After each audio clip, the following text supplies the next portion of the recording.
Hello friends, welcome to Nick Mactech. आज की video आप सभी के लिए बहुत ज़्यादा इम्पोर्टेंट होने वाली है।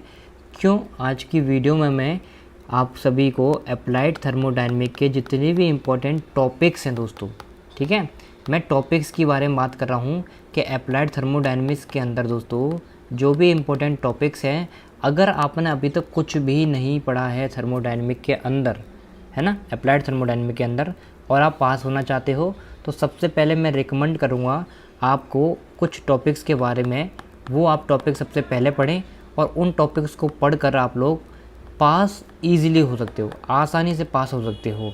और अगर इन्हीं टॉपिक्स के अंदर आपने उन्हें न्यूमेरिकल्स भी लगा लिए, है ना, तो आप लोगों के मार्क्स भी बहुत अच्छे आएंगे, 100% ये गारंटी है। ठीक है, तो देखिए, तो डिस्कस करते हैं हम आज की वीडियो का अपना टॉपिक्स। तो देखिए दोस्तों, अगर मैं यूनिट वाइज बात करूं तो सबसे पहले फर्स्ट यूनिट में जो आपको पढ़ना है, मैं याद रखना ये वीडियो उन लोगों के लिए है जिन्होंने कुछ भी नहीं पढ़ा है और अब वो पास होना चाहते हैं। ठीक है, तो सबसे पहले हम लोग बात करेंगे ऑटो साइकिल, डीजल साइकिल और डुअल साइकिल के बारे में। तो फर्स्ट यूनिट में क्या पढ़ना है आपको? सबसे पहले कि ऑटो साइकिल क्या होती है ना, डीजल साइकिल क्या होती है और डुअल साइकिल क्या होती है, इसके बारे में सबसे पहले आप सभी को पढ़ना है।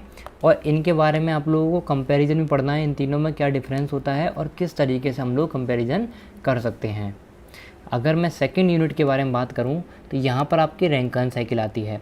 अब देखो, रैंकाइन साइकिल के अंदर आप सभी को जो इसके ग्राफ्स बनते हैं ना, कि भाई पीवी डायग्राम क्या हो गया, एचएस डायग्राम क्या हो गया, है ना, तो टीएस डायग्राम क्या होते हैं, तो इन डायग्राम्स को आपको अच्छी तरीके से पढ़ना है। तो बेसिकली ग्राफ्स को चेंज करके क्वेश्चन ज़्यादा पूछे जाते हैं, तो रैंकाइन साइकिल के अंदर आपको बहुत अच्छी तरीके से ये सब चीज़ें पढ़नी है। नेक्स्ट अगर मैं बात करूं दोस्तों, आप सभी को पढ़ना है बॉयलर्स और कंडेंसर के बारे में, कि भाई बॉयलर्स और कंडेंसर का एक काम करना, बेसिक्स पढ़ लेना आप लोग।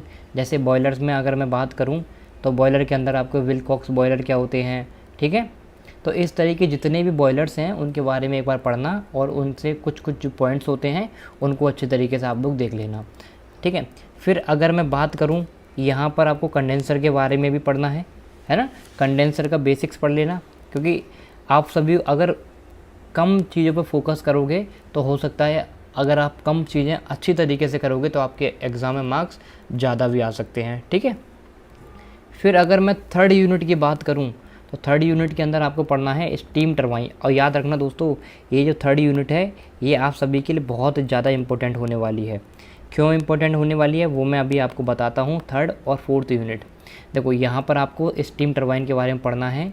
इसकी कंपाउंडिंग आती है एग्ज़ाम के अंदर, कि भाई किस तरीके से हम लोग कंपाउंडिंग करते हैं, तो कंपाउंडिंग के जितने भी ग्राफ बनते हैं, ठीक है, उनके बारे में अच्छी तरीके से पढ़ना है। कंपाउंडिंग आप तभी पढ़ सकते हो तब आपको नोज़ल के बारे में पता होगा कि भाई नोज़ल का काम क्या होता है ना। स्टीम नोज़ल के बारे में अच्छी तरीके से आपको पढ़ना है, इसके किस तरीके से हम लोग इसकी एक्सप्रेशन को ड्राइव करते हैं और किस तरीके से इसमें डिस्चार्ज होता है। यहाँ पर एक इम्पोर्टेंट आपके लिए बात है, वो ये है दोस्तों कि यहाँ पर जो चॉक फ्लो है ना, इसको भी आपको पढ़ना है कि भाई नोज़ल के अंदर चॉक जब हम कर देते हैं ना, चॉक मीन टू से कि भाई प्रेशर रुक जा, मतलब जो अपना फ्लूइड है ना, वो बहना कम, मतलब बहना बंद कर देता है, बेसिकली चॉक्ड हो जाता है। ठीक है, उसके बारे में आपको पढ़ना है। फिर अगर मैं लास्ट यूनिट के बारे में बात करूं तो लास्ट यूनिट भी आप सभी के लिए बहुत ज़्यादा इंपॉर्टेंट है। तो देखिए, लास्ट यूनिट के अंदर देखो बहुत कुछ है, अगर आप पढ़ना चाहोगे तो लास्ट यूनिट के अंदर बहुत कुछ है।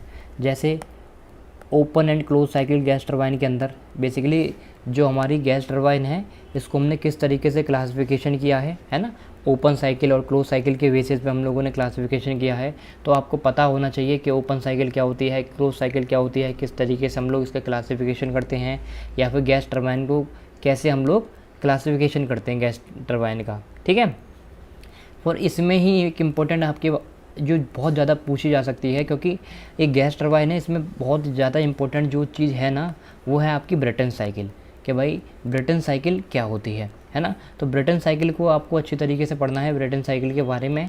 साथ ही इसमें आप सभी को ये इंटरकूलिंग, है ना, और रीहीटिंग और रीजनरेशन, इनका कॉन्सेप्ट अच्छी तरीके से पढ़ना है कि भाई किस तरीके से हम लोग इंटरकूलिंग, रीहीट और रीजनरेशन करते हैं गैस टरबाइन के अंदर।